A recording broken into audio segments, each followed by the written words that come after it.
Kalau seandainya seorang pemimpin sering mengata-ngatai orang, itu dia sedang menaburkan benih.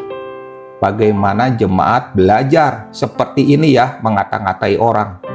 Satu kali pemimpin yang suka mengata-ngatai orang, dia akan dikata-katai juga oleh jemaatnya.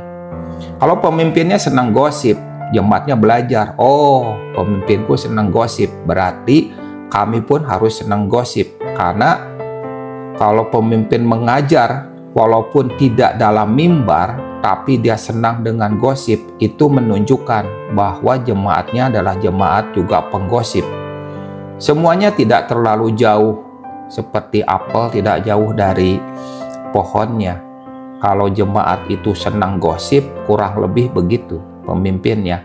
Kalau jemaatnya suka berseteru, kurang lebih juga begitu pemimpinnya.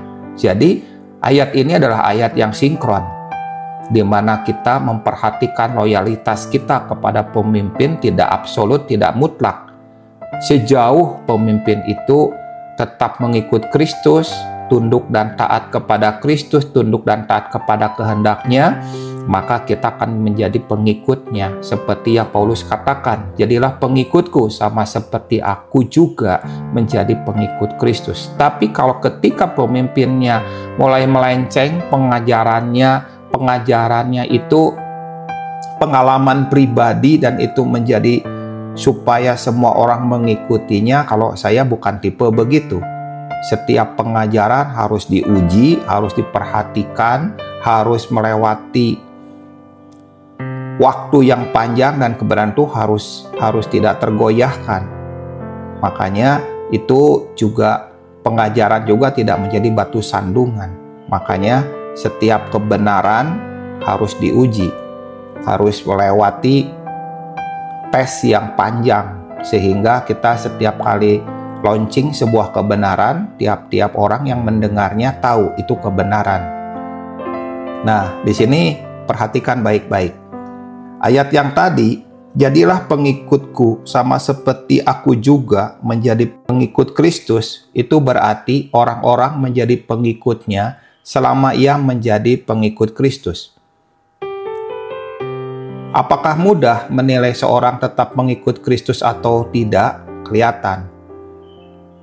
Ketika seorang pemimpin mengalami kemunduran, pemimpin mengalami penurunan, pemimpin mengalami stagnasi, selama dia mengalami kondisi itu dan tidak melenceng kebenarannya, kita tetap menjadi pengikut Kristus.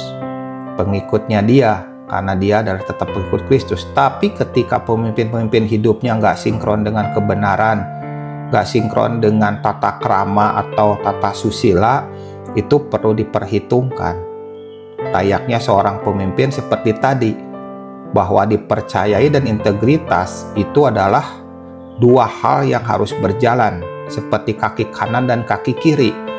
Ketika kaki kanannya bermasalah, maka kaki kiri nggak bisa berjalan dengan normal lagi, dia akan pincang. Apalagi kalau kedua kakinya sudah salah, dua kakinya itu bermasalah, akibatnya dia akan lumpuh.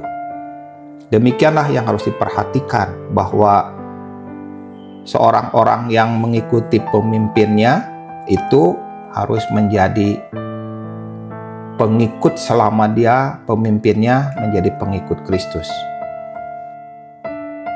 Mungkin seorang pendeta akan tetap kependetaannya karena organisasi atau karena jabatan.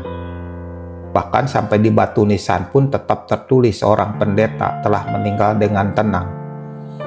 Tetapi masalah kehilangan hati di hadapan Tuhan, itu adalah masalah yang paling inti. Kependetaan, kehamba Tuhanan itu adalah hal yang serius ketika kehilangan hati di hadapan Tuhan. Kehilangan hati itu bisa terjadi ketika seorang pemimpin berjalan lebih cepat dari Tuhan, hingga dia tidak lagi di bawah pimpinan Tuhan dan tidak lagi di bawah otoritas Tuhan. Seorang pemimpin tidak lagi menyampaikan kebenaran.